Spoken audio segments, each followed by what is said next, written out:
एक बार सरस्वती नदी के तट पर ब्रह्म ऋषि जन यज्ञ कर रहे थे, तो उसमें सब ऋषियों ने कहा कि यद्यपि भगवान ही सब रूपों में है, पर भगवान के किस रूप को सर्वश्रेष्ठ मानकर आश्रय लिया जाए और अग्र पूजा की जाए यज्ञ में। भगवान के सब रूप हैं, हमें कोई संशय नहीं। तो उनका प्रगट रूप की महिमा प्रकाशित करने के लिए किसी ब्रह्म ऋषि को परीक्षा लेनी होगी त्रिभुवन के तीनों बड़े ईश्वरों की, हरि, देवादिदेव महादेव, ब्रह्मा। तो ब्रह्मापुत्र भृगु जी खड़े हो गए। उन्होंने कहा परीक्षा तो हम ले लेंगे, निर्णय आप कर देना। सब ऋषियों की वंदना करके भृगु जी गए और ब्रह्मा जी के सामने ऐसे खड़े हो गए। ब्रह्मा जी ने देखा कि पुत्र है, अभद्र व्यवहार, महापुरुषों के सामने ऐसे नहीं खड़ा हो जाता, नहीं सारे पुण्य नष्ट हो जाते हैं।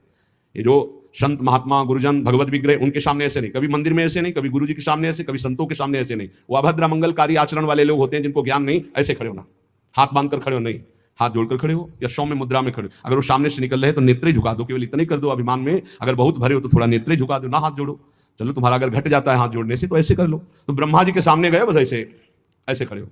क्रोध आया कि इतना बड़ा ऋषि होकर और ऐसा अभद्र व्यवहार करता है। पर फिर एकदम भ्रकुटी तो चढ़ी, गुस्सा तो आया, पर शांत हो गए। है तो मेरा ही बेटा, भृगु जी ब्रह्मा जी की तो पुत्र है।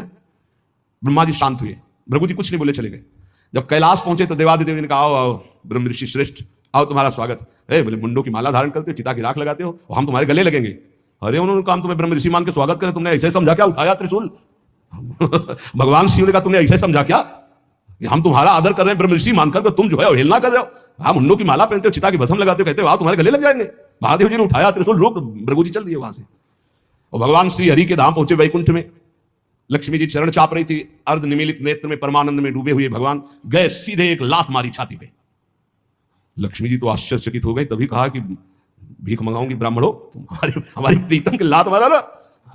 पहले प्राय ऐसे ब्रह्म ऋषि जन जो होते थे ना, व्यवस्था वेद के अपार ज्ञानी, तब के महाधनी, भोजन की व्यवस्था। लक्ष्मी जी कहते तुम्हारे पास नहीं आएंगी, हमारी प्रीतम को लात मारा है ना तुमने। लक्ष्मी जी तो थोड़ा नाराज हुई और हरि उठ के बैठ गए और चरण दबाने लगे।